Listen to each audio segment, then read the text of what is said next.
It's February 16th. JLD here, and welcome to MSTR Today and the Treasury Titans. Nothing in this video is financial advice, but as you can see, Michael Saylor is staring down the fire-breathing dragon, and he is happy to do so. Listen, not much going on this holiday. At least it's a U.S. holiday. The markets are closed. Things are kind of quiet. Bitcoin's just doing its choppy chop thing before it explodes one way or the other. Time will tell. But I will say that Michael Saylor is pumping the gas when it comes to Bitcoin because he is just buying more every day, every single week. And Michael Saylor also does want us to know that the markets are closed. Bitcoin is open. Happy holiday. So happy holiday to all those who celebrate President's Day, I guess. So all those that don't, just know that the markets are closed here in the U.S. And guess what? We have a pretty interesting week ahead. We'll be getting into some more details tomorrow about the exact MSTR buy from last week. I expect it to be a pretty big one. We'll see if Stretch gets back to 100. That's par, so they can start ATMing its face off again. And until then, we're just going to kind of keep cruising because we do have a pretty interesting reveal from Ragnar, who says insane growth at Metaplanet. Now, what's that insane growth? Well, Simon posted Metaplanet's fiscal year 2025 results. Revenue is up 738%. Operating profit is up 1,695%. Net assets are up 2,600%. Bitcoin yield is up 568%. Operating margin is 70.6%.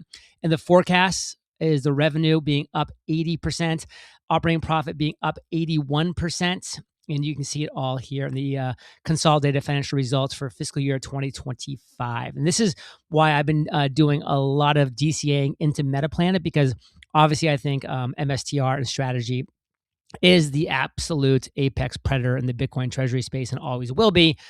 Metaplanet is so much smaller that it's going to be able to grow Bitcoin yield so much faster. So it will never come close to the amount of holdings that I have for strategy, because to me that's the decade plus play. But I like to have a little skin in the game, so to speak, for Metaplanet for these reasons and more. British Huddle says the show is about to begin. Please take your seats for maximum enjoyment of this year's entertainment. Avoid talking to doom and gloom boomers, and whatever you do, don't sell your Bitcoin. And this is from First Squawk. Massive amount of U.S. debt is coming due.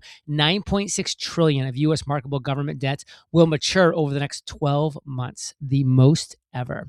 And just like a lot of people, myself included, like to say, Bitcoin has no top because fiat has no bottom. Lynn Alden loves to say, nothing stops this train, which is, of course, referring to the government printing money.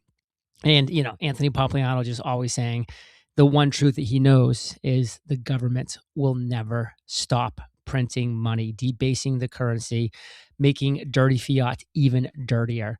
Moving on to Mike Alford, who says, candidly, the thing I'm most surprised by is how much money was made, even with Bitcoin only at 68,000. It's insane.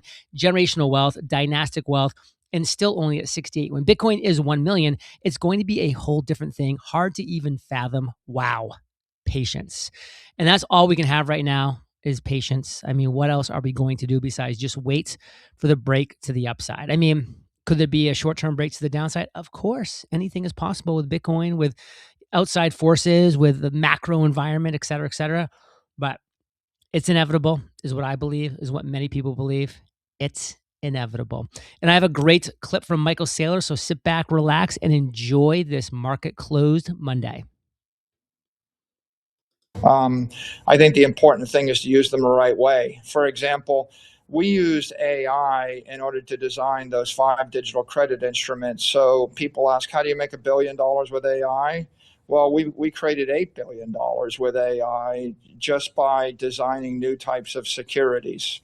Yesterday, STRC traded $175 million. It's the most successful preferred stock in the century, maybe ever in the history of the capital markets. It was designed completely with AI. It's 100 times better than a good preferred stock. I would encourage anybody with any corporation to think about how you turbocharge your company by using digital assets, digital currency, digital capital, or digital intelligence. There isn't a company that you can't improve using technology in the year 2025. Michael, later on in the program, I'm going to be sitting down with Eric Trump and Asher Ganut. They're, of course, working American Bitcoin and Hut 8 mining those operations for American Bitcoin.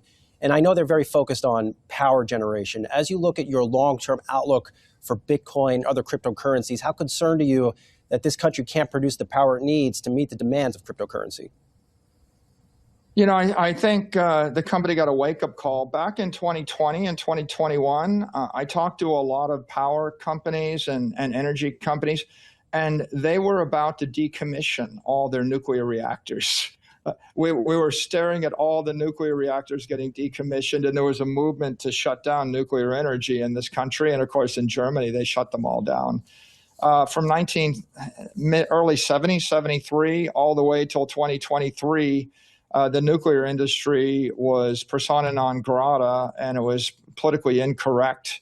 And I think the explosion of AI, and when people started using these AIs and realized they're actually quite useful and they're transformational, it created a reconsideration and a political shift in the United States. The Overton window shifted. And as soon as Google and Microsoft and Apple and Amazon realized they needed energy, nuclear became cool again. And we flipped from 50 years of not wanting to build power, whether it's nuclear or natural gas was out of favor too. People wanted to shut down natural gas. All of that changed in the past 2 years. And now the political sentiment in this country is we should develop natural gas. We should develop nuclear power.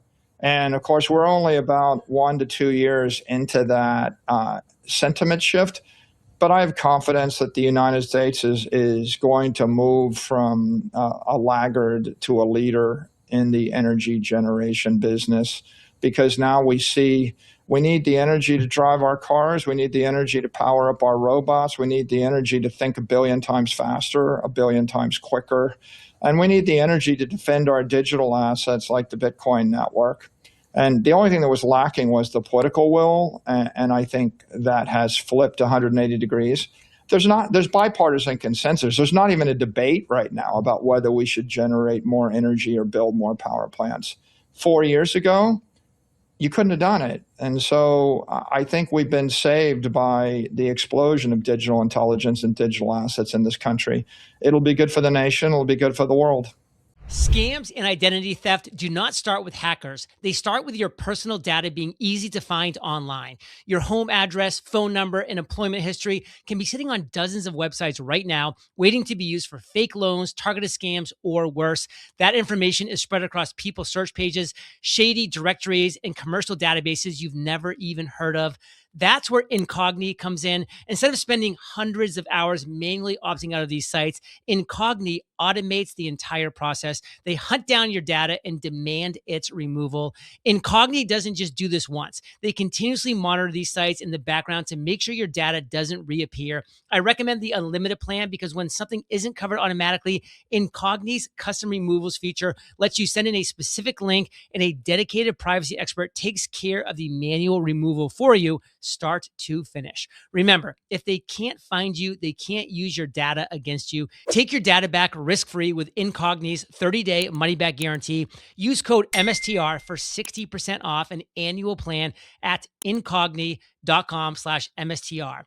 That's INCOGNI.com/MSTR. When you want more, start your business with Northwest Registered Agent and get access to thousands of free guides, tools, and legal forms to help you launch and protect your business all in one place. Build your complete business identity with Northwest today. Northwest Registered Agent has been helping small business owners and entrepreneurs launch and grow businesses for nearly 30 years. They are the largest registered agent and LLC service in the U.S. with over 1,500 corporate guides, real people who know your local laws and can help you and your business every step of the way.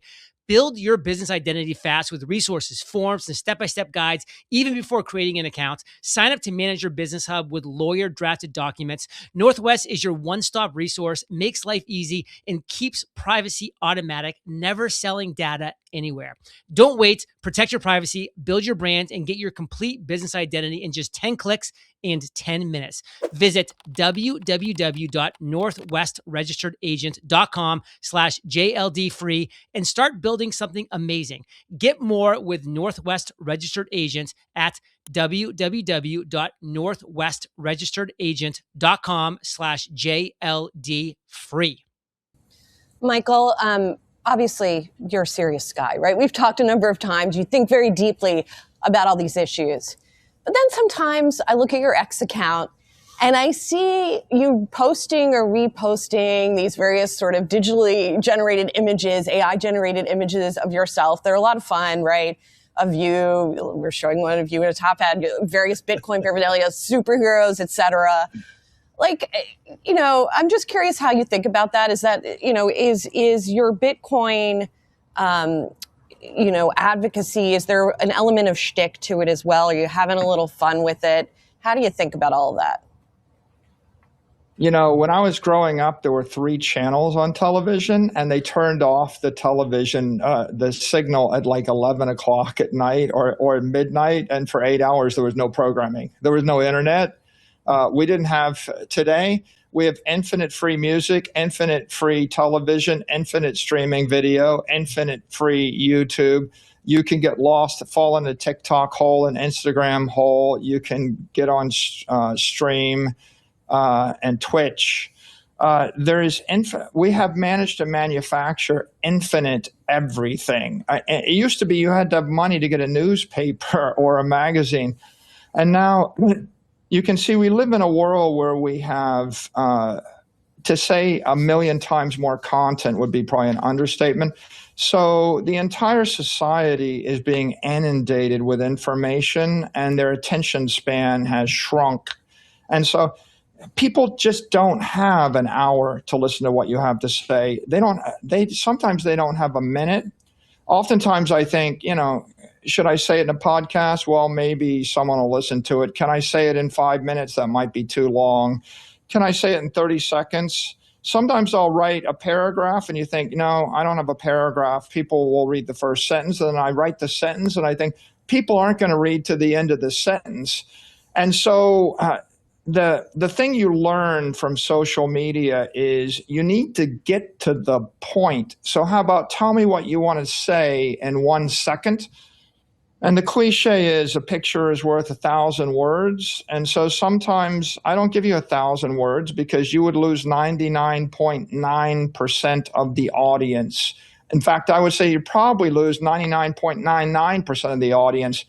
If it took 1,000 words, show me the picture, and that will go viral. And you're doing people a service to give them an idea that travels 1 million times faster, that is 1 million times easier to digest, because people just don't have time. They're busy. They're being inundated. And when you see those images, that is us communicating something cheerful, constructive, useful, perhaps profitable to someone. But, like if someone says, hey, I wrote a book on this, here's the book, do you want to read it? I mean, how many books can you read? Literally every book written in the history of the human race is available for free to you right now. Do you really want someone with a good idea to give you 250 pages and tell you to read it? Or do you just want them to boil it down to 1 sentence, 1 tagline, or 1 picture? Because I'm like, show me the picture. Okay, got it. Now I can move on with my life. Thank you. You're making a lot of sense to me, Michael. Stay with us for a second. Let's bring in our social correspondent for the day, Yahoo Finance's Ali Canal, with some of what she's hearing from our online audience during this interview. Ali. Yeah, well, Brian, Michael Saylor just talking about infinite content on social media, which is the perfect segue since we are talking and taking your questions on social media. Plenty of viewers chiming in, and starting off with a strong one here, Michael. First question, do you see Bitcoin catching up to and surpassing gold's market cap by 2035? What say you? I do. I think we're in a Bitcoin. We're in the digital gold rush, and 2035 is the 0.99 year. That means that 99% of all the Bitcoin will have been mined in the year 2035. If you want Bitcoin, you need to get it between now and then, because the last 1% of Bitcoin comes out over 100 years. Yeah, there's no doubt in my mind Bitcoin will be a larger asset class than gold by the year 2035. And another social viewer wants to know, why should an investor buy strategy stock instead of a Bitcoin or spot ETF? Yeah, if you don't want to take any counterparty risk, and if you have a long time horizon, then you should probably buy the Bitcoin because you can take custody and take it anywhere in the world. If you simply want the asset, you want it in a brokerage account, you should buy the ETF like IBIT. It's going to take you 10 seconds to do that. It's easy to borrow against it. If you're a believer and you want amplified exposure to digital capital, and also if you believe in digital credit, like our mission at Strategy is we want to give 1 billion people a bank account that pays them 10% tax deferred. If you think that's a cool idea to give someone in Japan or Europe or Switzerland or New York City a bank account that pays them 10% with no volatility, and if you think that Bitcoin can power that, then you're buying our stock because we're a digital credit factory. And if you want to outperform Bitcoin and you're ready to get on the roller coaster, you should buy the equity. But if your time horizon is less than 4 years, if you need the money back in 4 weeks or 4 months, then you probably want something principal protected. You want low volatility. You should buy a credit instrument. Like STRC is literally designed to get the vol, down. Right now it's 7, whereas Bitcoin's vol is 45 and Strategy's vol is 65. And if you want something that's going to be extremely low vol, you should buy a credit instrument like a treasury credit product like STRC. You'll outperform your money market. You might very well do as good as the S&P index, but you'll be able to buy it and sell it and get your capital back, in a month, in a quarter, in a year, and you don't have to, worry about the roller coaster. What's the second best? There is no second best.